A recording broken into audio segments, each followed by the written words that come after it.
পুতুল পাশের ছবির মতো একটি সমবাহু ত্রিভুজ এবিসি এঁকেছে। সমবাহু ত্রিভুজ বলতে কি বোঝায়? একটা দাগ যা হবে বাকিগুলো তাই তাই হবে। প্রতিটি বাহুর দৈর্ঘ্য 10 সেমি, তার মানে এটাও 10, এটাও 10, আর এটাও 10। এবার সুমিতা যে আছে, সে এবিসি বিন্দুতে মানে প্রত্যেকটা কোণায় কেন্দ্র করে 5 সেমি দৈর্ঘ্যের ব্যাসার্ধ তিনটা গোল গোলা গেছে। একটা, এইভাবে একটা, আর এইভাবে একটা, দেখাই যাচ্ছে। বৃত্তচাপ এঁকেছে এবং মাঝের কিছু জায়গা রঙিন করেছে, এই যে সবুজ এরিয়াটা। হিসাব করে দেখি, হিসাব করে রঙিন জায়গার ক্ষেত্রফল লিখি। তো অঙ্কটা কঠিন না।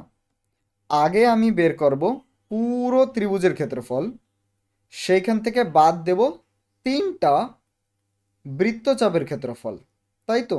তিনটা বৃত্তচাপে যতটা জায়গা নেবে সেটা যখনই বাদ দেব তখনই আমার মাঝখানের জায়গাটার ক্ষেত্রফল পড়ে থাকবে। যারা পারবে তারা করো।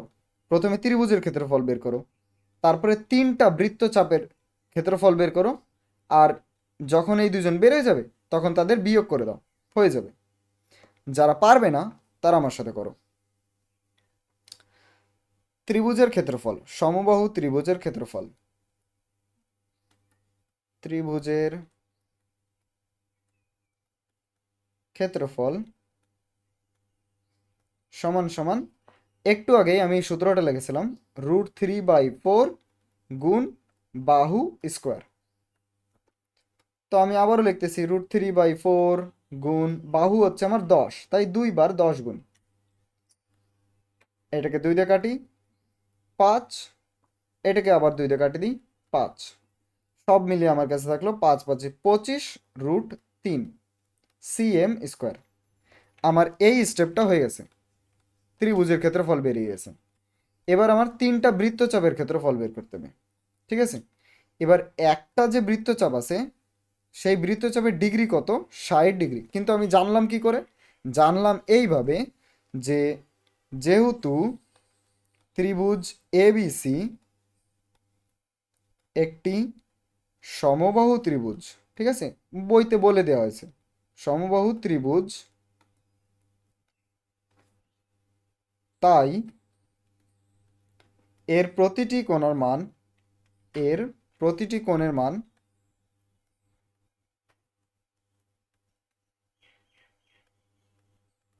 মান হবে,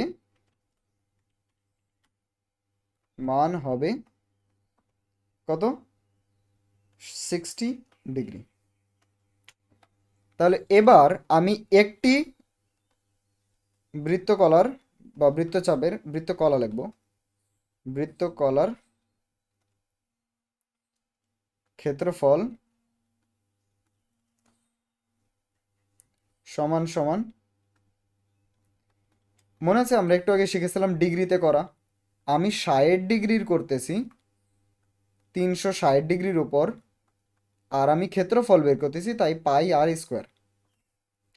করি। 60/360 গুণ 22/7 গুণ, এবার আর বলে দেওয়া হয়েছিল 5, তো 2 বার 5 আমি লিখে দিলাম, সমান সমান, এটা কাটি 6, এই 6কে 3 করে দিলাম, এটাকে 11 করে দিলাম। এবার 3×7 = 21, আর উপরে হয়ে গেল 5×5 = 55, মানে 25, 25 আর 11, তার মানে 2, 7, 5। ঠিক আছে, এত সিএম স্কোয়ার। এবার এটা হলো একটার, তাহলে আমি লিখবো এখন তিনটার, তাই না? তাই না? তিনটি বৃত্তকলার ক্ষেত্রফল হবে,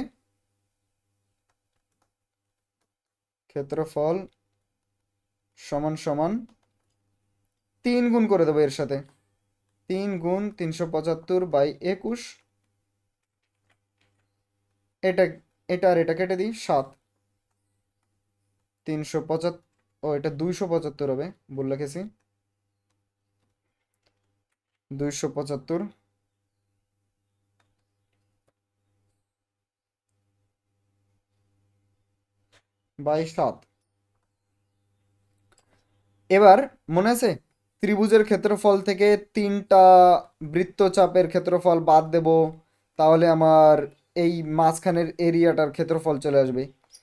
তো আমার কাছে এটা হয়ে গেছে, এটা হয়ে গেছে, তাহলে এখন আমার দুইটা হওয়ার পরে বিয়োগ করতে হবে। তো আমি লিখবো অতএব রঙিন অংশের ক্ষেত্রফল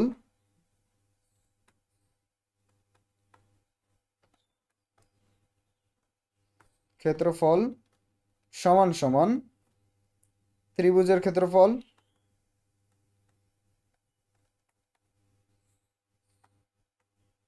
মাইনাস, আমি এখন 3টি মোট, এক কাজ করি, মোট বৃত্তকলার ক্ষেত্রফল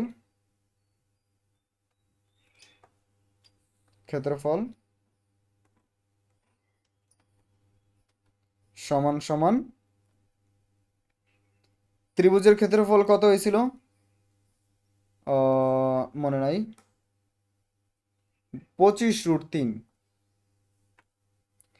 25√3 মাইনাস করবো ওখান থেকে 275/7।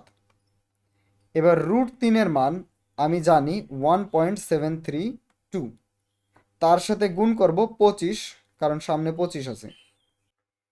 আচ্ছা গুণ করো এবার তোমরা, গুণ করে অ্যান্সার যত হয় তত লিখবা। আমি ডাইরেক্ট অ্যান্সার লিখতেছি।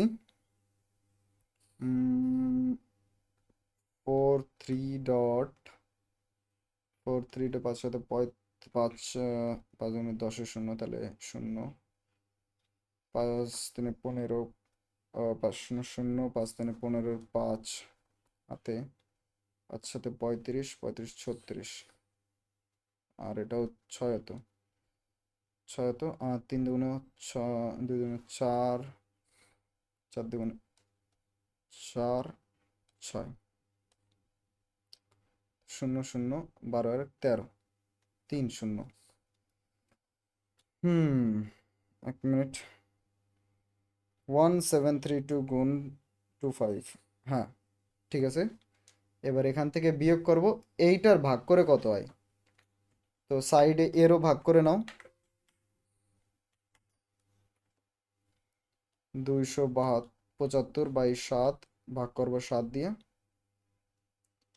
যত হয় অ্যান্সার, এর অ্যান্সার আবারও এটারও ভাগ করে দেখো, 275/7,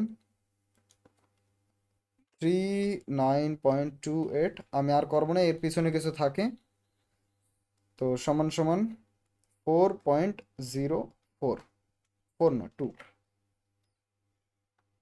cm²।